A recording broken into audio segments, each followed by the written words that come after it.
සීගිරිය කියලා කියන්නේ අභිරහස් වලින් අඩුපාඩුවක් නැති බොහොම අපූර්ව විශ්මිත නිර්මාණයක්.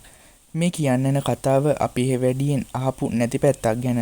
සූර්ය ගුණසේකර කියලා කියන්නේ සීගිරිය රාවණා රජු ඇතුළු ලංකාවේ සැකසුණු ඉතිහාසය ගැන විවිධ පර්යේෂණ කරන කෙනෙක්.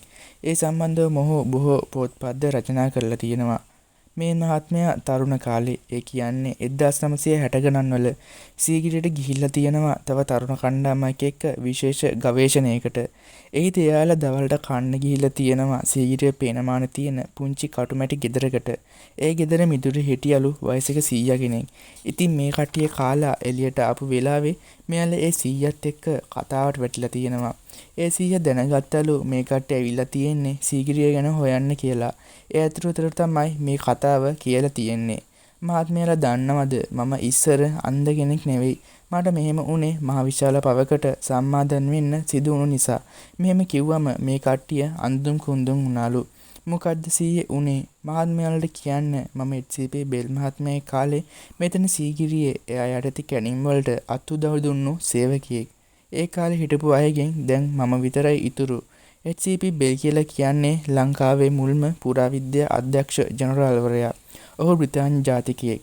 ලංකාවේ පුරාවස්තු බොහෝමයක් හොර රහසේම බ්‍රිතාන්‍ය කෞතුකාගාරයට ගෙන ගිය බවට මොහුට බොහෝ චෝදනා එල්ල වෙනවා. ඉතින් මේ කතාව ඒ පාරසීයා මෙහෙම කිව්වලු. අපි සීගිරියේ කැණීම් කර කර ගල මුදුනටම ගියා. ගල මුදුනේ නොයෙක් පුදුම හිතෙන නිර්මාණ අපිට හම්බ වුණා. එතන කට්ටිය කැණීම් කරනකොට අපිට හොයාගන්න පුළුවන් වුණා පඩිපෙළ. මේ පඩිපෙළ සීගිරිය ගල මුදුනේ ඉඳන් ගල පාමුල වෙනකම්ම යනවා.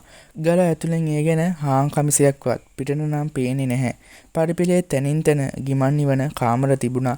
ඒ කාමරවල තිබිලා අපිට බොහොම වටිනා පුරාවස්තු හුඟක් හම්බ වුණා. HCP බෙල් මහත්මයා ඒ ඔක්කොම එකතු කරගෙන එළියට ගෙනාවා.